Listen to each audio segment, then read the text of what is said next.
আসসালামু আলাইকুম। আপনারা যারা শীতের আগাম বাজার ধরার জন্য ফুলকপি চাষ করতে যাচ্ছেন, আপনারা চাচ্ছেন যে নিজেরাই চারা উৎপাদন করে জমিতে রোপণ করতে খরচ কমানোর জন্য। আবার অনেকেই চারা উৎপাদন করতে গিয়ে ব্যর্থ হয়েছেন, বৃষ্টির কারণে চারা নষ্ট হয়ে যাচ্ছে এবং অনেকেই কোকোপিট এবং সিডলিং ট্রেতে চারা উৎপাদন করতে গিয়ে ফুলকপির চারা লম্বা হয়ে যাচ্ছে, সেই চারাগুলো রোপণ করতে গিয়ে দেখা যাচ্ছে ভেঙে যাচ্ছে। তো আজকের এই ভিডিওটিতে চারা তৈরি করতে গিয়ে কী কী সমস্যার সম্মুখীন হতে হয় এবং কোন পদ্ধতি অবলম্বন করে এরকম সুস্থ চারা আপনি উৎপাদন করতে পারবেন, এবং এই যে দেখতে পাচ্ছেন যে চারার সাইজটা এরকম পারফেক্ট সাইজের ফুলকপি চারা আপনি উৎপাদন করে নিজেই লাগাতে পারবেন, এই পদ্ধতি সম্পর্কে আজকে আলোচনা করব। যারা ফুলকপি চাষ করতে আগ্রহ প্রকাশ করছেন, যারা শীতের আগামে বেশি বাজার দরে ফুলকপি চাষ করতে যাচ্ছেন, তাদের জন্য আজকের এই ভিডিওটি খুবই গুরুত্বপূর্ণ। এই সময় কিন্তু বাইরে চারা উৎপন্ন করা অসম্ভব একটা ব্যাপার, কারণ দিনের মধ্যে 2 থেকে 3 বার কিন্তু বৃষ্টি হয়ে যাচ্ছে। তো এই জন্য আমরা কি করতে পারি, ছোট্ট একটা পলি হাউস করতে পারি, যেখানে আপনারা আপনাদের পরিমাণ মতো চারা উৎপাদন করতে পারেন। যাদের হয়তো জমির পরিমাণ অনুযায়ী কিন্তু আপনি সিডলিং ট্রে সংগ্রহ করলেন এবং বাজারে যে লোকাল পলি রয়েছে, আপনি কিন্তু এই পলিগুলো কিনে একটা ছোট পলি হাউস করে সেখানে কিন্তু ফুলকপি চারা উৎপাদন করতে পারেন। তো এই সময় যদি আপনি সময় মতো চারাটা সংগ্রহ করতে পারেন, তাহলে কিন্তু এই যে গ্রীষ্ম এবং বর্ষাকালে এই ফুলকপিটা উৎপাদন করতে পারবেন এবং আগাম বাজারটা আপনি ধরতে পারবেন।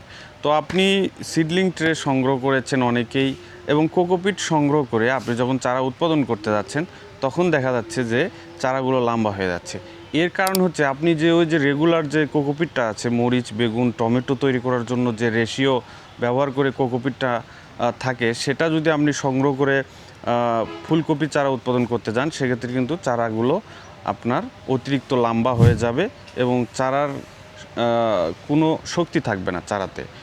তখন কিন্তু চারাগুলো নেতিয়ে পড়বে এবং চারার বয়স হতে হতে দেখা যাবে যে এত পরিমাণ লম্বা হয়ে গেছে, তখন আপনি ট্রে থেকে তুলে এটা জমিতে রোপণ করার পর্যায়ে থাকবে না।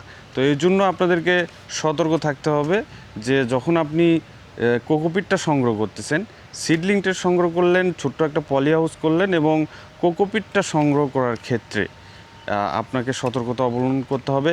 সেক্ষেত্রে আমরা গ্রিন হাউস এগ্রো নার্সারি দিচ্ছি সম্পূর্ণ ফুলকপি এবং বাঁধাকপি তৈরির জন্য যে কোকোপিটটা, সেই কোকোপিট, এটা দিয়ে আপনি যখন চারা বা তৈরি করবেন, তখন কিন্তু এই চারাটা আর লম্বা হবে না এবং 22 থেকে 25 দিনের মধ্যে একটা সাইজে চলে আসবে, তখন কিন্তু আপনি চারাগুলো রোপণ করতে পারবেন।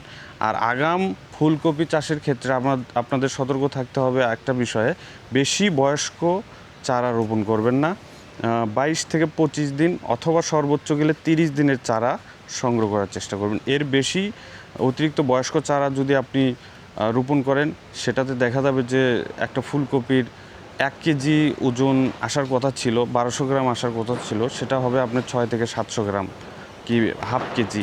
তো এই যে ফলনের যে সমস্যাটা, এটা কিন্তু আপনার এই চারা সংগ্রহের ক্ষেত্রে এটা লক্ষ্য রাখতে হবে।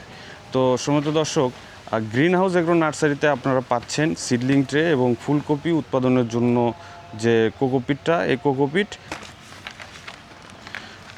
এবং আপনারা যারা এই যে পারফেক্ট সাইজের রেডি ফুলকপির চারা চাচ্ছেন, আপনারা চাইলে কিন্তু আমাদের কাছ থেকে সংগ্রহ করতে পারেন। আমাদের ঠিকানা হচ্ছে green house agro nursery, Sherpur, Bogura, এবং স্ক্রিনে যে ফোন নাম্বারটা রয়েছে, এই নাম্বারে যোগাযোগ করে বাংলাদেশের যে কোনো জায়গায় আপনি এই ফুলকপির চারাগুলো কিন্তু বাস পরিবহনের মাধ্যমে 12 ঘন্টার ভিতরে হাতে পেয়ে যাবেন। তো আর দেরি নয়, আপনারা যারা আগাম ফুলকপি চাষ করতে যাচ্ছেন, এখনই সময় ফুলকপি রোপণের জন্য।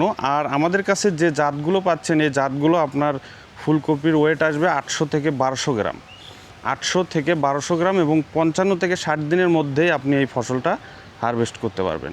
তো সবাই ভালো থাকবেন, সুস্থ থাকবেন। যে কোনো প্রশ্ন যদি থেকে থাকে, অবশ্যই কমেন্ট করবেন। আমি চেষ্টা করব আপনাদেরকে কমেন্টগুলো উত্তর দেওয়ার, অথবা পরবর্তীতে ভিডিও আকারে আপনাদের সামনে নিয়ে আসার। তো আসসালামু আলাইকুম।